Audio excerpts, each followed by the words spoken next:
Hi friends, welcome back to our channel. 9th బయాలజీలో కొన్ని important bits చూద్దామండి. మీకు తెలుసా అని ఇంపార్టెంట్ బిట్స్ ఉంటాయి కదా, అవి చూద్దాము. నెహెమియా గ్రూ ఒక వైద్యుడు. లండన్లోని రాయల్ సొసైటీకి కార్యదర్శిగా పనిచేశాడు. 1664వ సంవత్సరంలో మొక్కల అంతర్నిర్మాణం మీద అధ్యయనం చేయడం మొదలుపెట్టాడు. మొక్కలోని ప్రతి భాగం 2 రకాల విభాగాలను కలిగి ఉంటుంది. అవి ఒకటి దవ్వ, మరొకటి గట్టి భాగం అని అతడు భావించాడు. ఇది అతని ప్రాథమిక భావన. దవ్వ భాగానికి గ్రూ మృదు కణజాలం అని పేరు పెట్టాడు. గ్రూ మొక్కల దేహాల్లోని కణజాలాలపై అధ్యయనం చేసి 1682వ సంవత్సరంలో అనాటమీ ఆఫ్ ప్లాంట్స్ అనే గ్రంథాన్ని ప్రచురించారు. అనాటమీ ఆఫ్ ప్లాంట్స్ ఎవరు రచించారంటే నెహెమియా గ్రూ అండి. Important bit.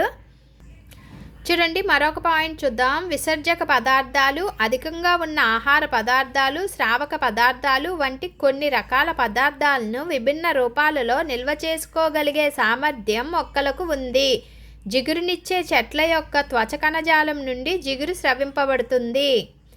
విసర్జక పదార్థాలు, అధికంగా ఉన్న ఆహార పదార్థాలు, స్రావక పదార్థాలు వంటి కొన్ని రకాల పదార్థాలను విభిన్న రూపాల్లో నిల్వ చేసుకోగలిగే సామర్థ్యం మొక్కలకు ఉంది. జిగురునిచ్చే చెట్ల యొక్క త్వచ కణజాలం నుండి జిగురు స్రవింపబడుతుంది. నెక్స్ట్ చూద్దామండి. కణాలలో కొన్ని కణాంగాలు అధిక సంఖ్యలో ఉంటాయి. ఉదాహరణకి కిరణజన్య సంయోగ క్రియలో పాల్గొనే కణాలలో క్లోరోప్లాస్ట్లు 50 నుంచి 200 వరకు ఉంటాయి. చూడండి, ఇక్కడ జంతు కణం, వృక్ష కణం యొక్క తేడా గమనించండి. వృక్ష కణాల్లో ఎప్పుడైనా రిక్తిక పెద్దది ఉంటుంది, కేంద్రకం పక్కకి నెట్టబడుతుంది. చూడండి, ప్లాస్మా పొర ఇక్కడ ఉంది, ప్లాస్మా పొర ఇక్కడ ఉంది. గాల్జీ సంక్లిష్టం, మైటోకాండ్రియా. కణ కవచం అనేది వృక్ష కణాలకు మాత్రమే ఉంటుందండి, జంతు కణాలకి ఉండదు. కణ కవచం అనేది ప్రత్యేక లక్షణం వృక్ష కణాలకి. ఇంపార్టెంట్ బిట్ అండి అది. చూడండి, ఇక్కడ మనకి ఎలక్ట్రాన్ సూక్ష్మదర్శిలో మైటోకాండ్రియా నిలువుకోత అయితే పటం చూడండి, అబ్జర్వ్ చేస్తారని చూపిస్తున్నాం. మాత్రిక, క్రిస్టే, లోపల పొర, వెలుపల పొర. అలాగే ఇక్కడ హరితరేణువు నిర్మాణం ఉంది. స్టోమా, తైలకాయిడ్లు, లూమెన్, గ్రానా, వెలుపల త్వచం, లోపలి త్వచం.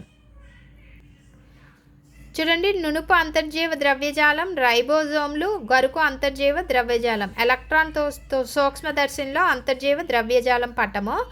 గాల్జీ సంక్లిష్టం ఇక్కడ.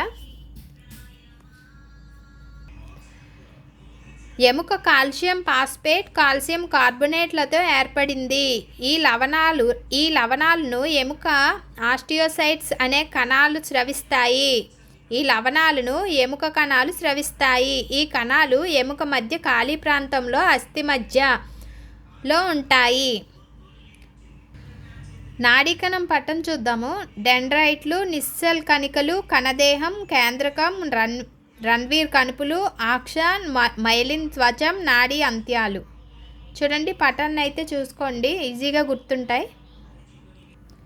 చూడండి, జంతు కణజాలం యొక్క రకాలు ఇచ్చారు చూడండి. ఉపకళా కణజాలం, సంయోజక కణజాలం, కండ్ర కణజాలం, నాడీ కణజాలం. మళ్ళీ ఉపకళా కణజాలంలో మనకి 1, 2, 3, 4, 5, 6 ఉన్నాయి. సంయోజక కణజాలంలోని 5 ఉన్నాయి. కండర కణజాలంలో 3 రకాలు ఉన్నాయండి. నాడీ కణజాలంలో ఇంకా లేవు. పొలుసుల ఉపకళ, ఘనాకార ఉపకళ, స్తంభాకార ఉపకళ, శైలికామయ ఉపకళ, సరళ ఉపకళ, గ్రంథియుత ఉపకళ. సంయోజక కణజాలంలో ఏరియోలార్ కణజాలం, మృదులాస్థి, అస్థి, లిగమెంటు, రక్తం. కండర కణజాలంలో రేఖిత కణజాలం, అరేఖిత కండరాలు, హృదయ కండరాలు. నెక్స్ట్ చూద్దామండి. స్కాట్లాండ్కు చెందిన థామస్ గ్రాహం అనే భౌతిక రసాయన శాస్త్రవేత్త వాయువుల వ్యాపనంపై అధ్యయనం చేశాడు. ఈయన వాయువుల వ్యాపనాన్నే కాకుండా ద్రవ పదార్థాల వ్యాపనాన్ని కూడా అధ్యయనం చేశాడు.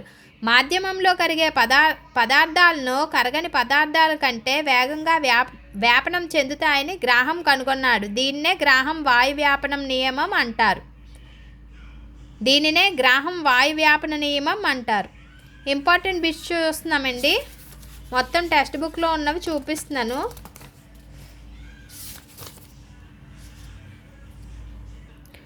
జంతువులలో ప్రవర్తనను అధ్యయనం చేసిన శాస్త్రవేత్తల్లో ఆస్ట్రియాకు చెందిన కోనాల్డ్ లోరెంజ్ ప్రముఖుడు. అతను తెల్లబాతులను స్వయంగా పెంచి వాటి ప్రవర్తనను అధ్యయనం చేశాడు. గుడ్లు పొదిగిన నాటి నుండి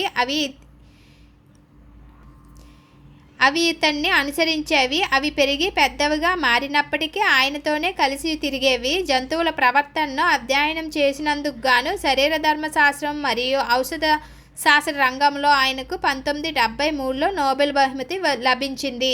ఈ వీడియో కనుక మీకు నచ్చినట్లయితే లైక్ చేయండి. Bye friends.